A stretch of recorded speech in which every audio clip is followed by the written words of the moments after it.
মুসলমান হিসাবে আরবি নববর্ষ কবে বা আরবির প্রথম মাসটা কি শেষ মাসটা কি এটা আমাদের জানার দরকার ছিল, ঠিক কিনা বলুন।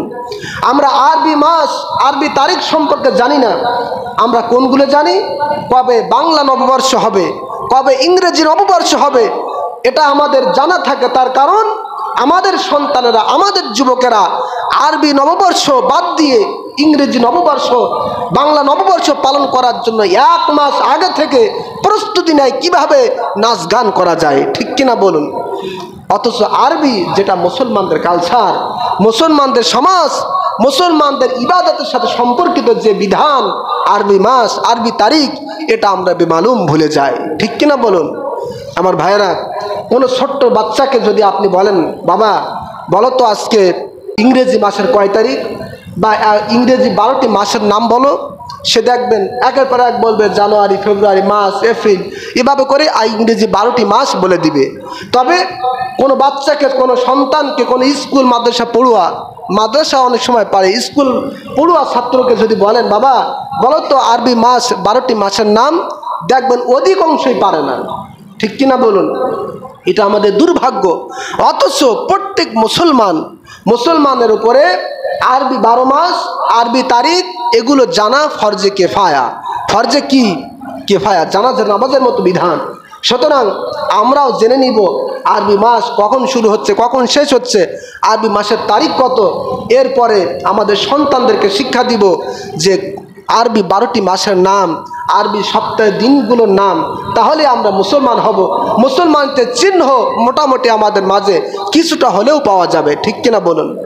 সম্মানিত হাজিরিন, এই যে আরবি একটি মাস চলে যাচ্ছে, এটা আমাদের আনন্দের নয়, বরং এটা আমাদের অনুতপ্তের, ঠিক কিনা বলুন। আমরা যখন বাংলা বা ইংরেজি নববর্ষ পালন করি, নাচ গানের মাধ্যমে আনন্দ উল্লাস করি না, আপনাকে বুঝতে হবে মুসলিম হিসাবে যে একটি বছর আমার থেকে বিদায় নিচ্ছে, তার মানেই আমার হায়াত থেকে একটি বছর শেষ হয়ে গেল, ঠিক কিনা বলুন।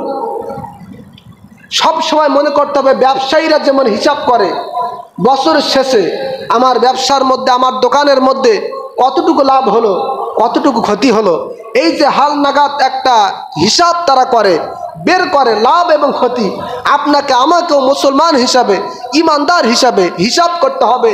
একটি বছর তো বিদায় দিলাম, এই একটি বছর আমি কি কি গুনাহ করেছি, আমি কি কি নেক আমল করেছি, এই হিসাব যতদিন পর্যন্ত আপনার আমার ভিতরে না আসবে ততদিন পর্যন্ত আমি পাক্কা ইমানদার হতে পারবো না, ঠিক কিনা বলুন। নিজেকে চিনতে হবে, নিজেকে চিনতে শিখতে হবে। সম্মানিত হাজিরিন, এক এক করে দিন কিন্তু চলে যাচ্ছে। একজন ফাঁসির আসামি, সে যখন জানতে পারে যে তার আর মাত্র 20 দিন পরে ফাঁসি হবে, কয়দিন, কত বলুন, 20 দিন পরে ফাঁসি হবে। 20 দিনতে যখন একদিন চলে যায় 8 থেকে 19 দিন, তারপর যখন আরেক দিন চলে যায় থাকে 18 দিন, এভাবে করতে 4, 5, 1, 0 আসলেই কিন্তু তার জীবন শেষ হয়ে যায়, ঠিক কিনা। তো আমাদের একের পর এক বছর চলে যাচ্ছে, তার মানেই আমরা বড় হচ্ছি না, আমাদের হায়াত বৃদ্ধি পাচ্ছে না, বরং আমাদের হায়াত থেকে চলে যাচ্ছে। সুতরাং আসুন আমরা এই আরবি মাসের শেষ মাসে মন খুলে আল্লাহ তাআলার কাছে তওবা করি। আল্লাহ পাক যেন আমাদের বিগত বছরের সমস্ত গুনাহ মাফ করে দেন, বলেন আল্লাহুম্মা আমিন।